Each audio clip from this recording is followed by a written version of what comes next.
Hi guys, my name is Bobby and welcome back to my channel. Today I'm going to be doing my November TBR. Now as a disclaimer, I don't usually do well with TBRs. I tend to be a mood reader a lot, and so my moods tend to flux with the hour, it seems like. But I'm going to try a TBR to see how it goes because there's so many books that I want to read. I feel like if I make a list, maybe it'll go a little better. We'll see. I can differentiate from it if I want to. It's not like set in stone, but these are the books that I really want to get read in November. So the first book that I really want to read is one that I started in the beginning of October but had to stop for Spookathon and then Booathon, and since they were both right together at the end of the month, I didn't get a chance to finish it. And that book is Red Sister by Mark Lawrence. I'm about halfway through. You can see. This is just a normal little paperback edition. That's all they had on Amazon when I bought it. I'm really loving it. It's a really great book. It's a fantasy book about killer nuns. That's all you pretty much need to know going into it.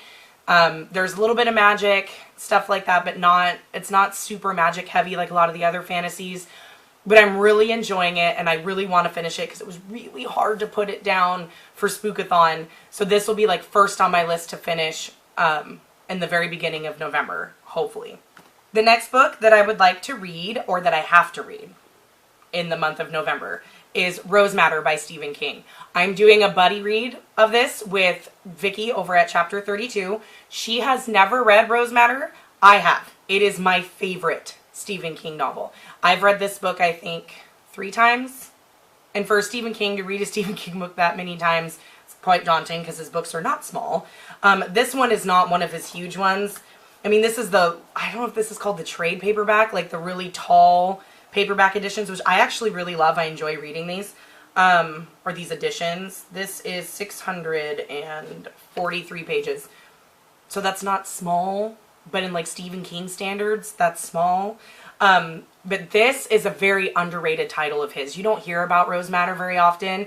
This is a story of a woman named Rose who is in a very highly abusive relationship. It's a marriage. She's been married to her husband for, I think, 10 years or something like that. I don't really remember. It's been about 10 years since I've read this. But he's a cop. So she's afraid to leave him because she's like, he'll find me. He has friends. He'll find me. So she finally gets up the courage one day. And this like happens in the very beginning of the book after her like 4th or 5th miscarriage from him beating the ever-living shit out of her. She finally decides to leave. She gets the balls and she decides she's going to leave. So then the story kind of takes off from there. She leaves, and so you get both perspectives. You get her perspective of her leaving and trying to make it on her own for the first time. She's been a stay-at-home housewife. Like, she doesn't really have many skills. And so her learning how to be an adult and how to function by herself in the outside world. And then you have her husband, which I can't remember his name at the moment. He, of course, is pissed that she left because he's a controlling abuser, and he is trying to find her. So he's following her or trying to track her down. So, like, you get both perspectives. And there is a supernatural element in this one, but it doesn't come through until, like, midway through the book. And I'm not going to tell you what it is because it'll spoil it. But that, you know, it's not heavy. I mean, it is supernatural, but not heavy. Like, to me, this book is more about, you know, getting out of an abusive relationship and becoming empowered in yourself to take care of yourself. And it's so different from a lot of other of King's novels, but it really resonated with me. I think when I first read this book, I was 12 or 13, I think.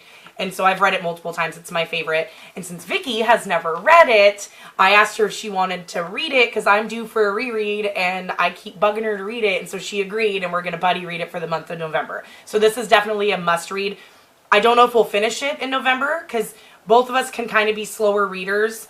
And when we did Gone with the Wind, it took us 3 months to finish, and we just did a couple chapters a day so we don't feel as bogged down.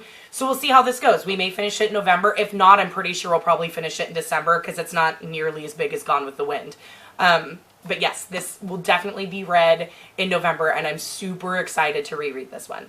The third book I would like to get to in the month of November is Dread Nation by Justina Ireland.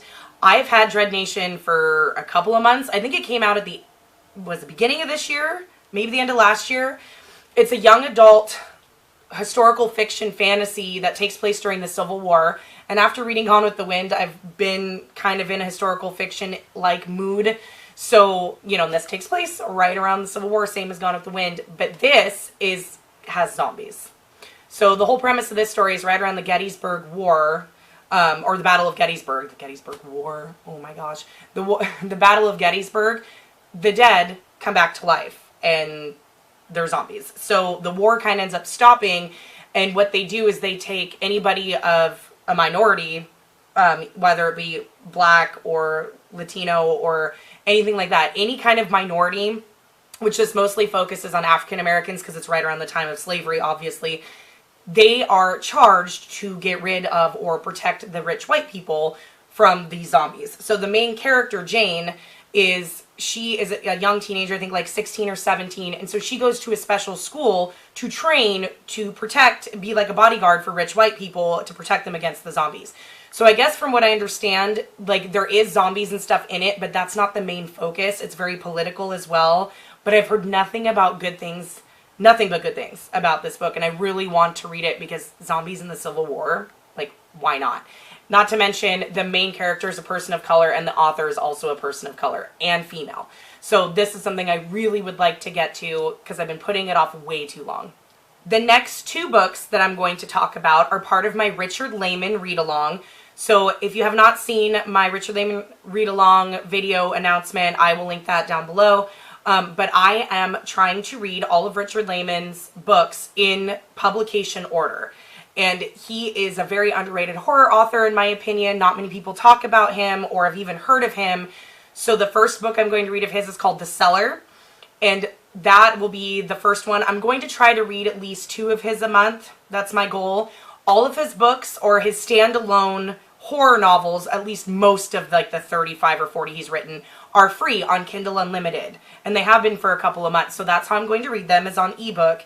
You're welcome to join in and read along with me if you want. I think I'm going to plan on doing reviews for each one as I read them. So The Cellar is number 1. And then book number 2 is The Woods Are Dark. And so I will also read that one. Also on my Kindle, obviously.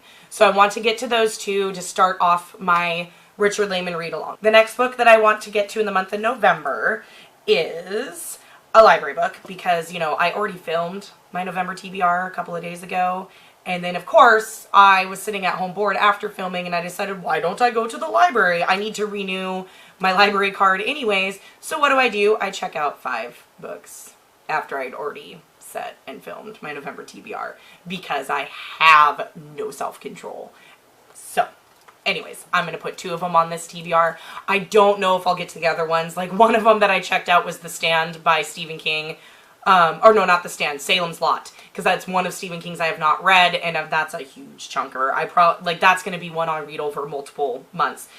And the other one, there's another one in there, or other 2, that are just kind of like, but these 2 I really want to get to. And the first one is Foe by Ian Reid. I have not read his I'm Thinking of Ending Things. I have it on my Kindle and I haven't read it. I've heard kind of mixed reviews about it, but this one I really like the premise of. So this is about Junior and his wife, Henrietta. Is that right? Yes. And I think this takes place in the future, and they live out in a farm in the middle of nowhere, and they're really secluded and by themselves. And one day somebody shows up at the door and we have chosen Junior to go far, far, far away. Don't really say where. But tells Henrietta, you don't have to worry, you won't have time to miss him. Somebody's going to come stay with you while he's gone, and it's somebody that's familiar to her. And that's really all the dust jacket says. So, I think so it's kind of a thriller, I'm guessing. Like, I haven't really read any of the reviews yet, but the premise just sounds really interesting. It almost has kind of like a sci-fi feel to it, to me. So, I'm just curious. Like, I want to read it. And it's really short, too. It's not that long. I think it's only 280 pages. Oh no, shorter than that, 260 pages.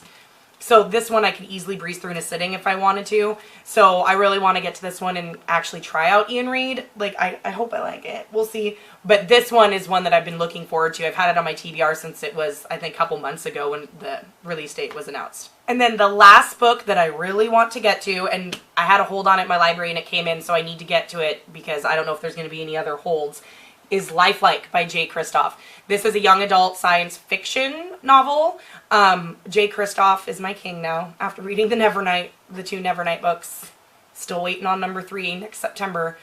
I love his writing. Like, I just like his writing style. He's dark, he's gritty, he just don't give a shit. Like, and I follow him on social media, and he's really hysterical, and he interacts with his fans a lot, and I just like him as a person. So I decided I'll pick up Lifelike. I've heard mixed things about this.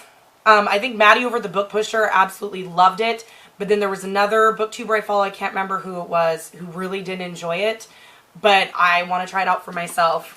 Here, let me read the dust jacket because I haven't really read it and to really see what this is about. Okay, so it's about a 17-year-old girl named Eve. Obviously takes place in the future. There's robots, androids, stuff like that. Her grandpa is sick and dying, sounds like. Yeah. And so her robot gladiator that she was using in, looks like a fighting ring, is destroyed. So that's the only thing keeping her grandpa alive. It must be the money she's earning. She lost all the rest of her money.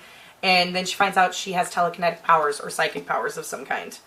Yeah, she can destroy things with her mind. So, or destroy machines with nothing more than her mind. So that's like kind of telekinesis. And then she finds a battered up android named Ezekiel. She rebuilds him, and then they go on this journey.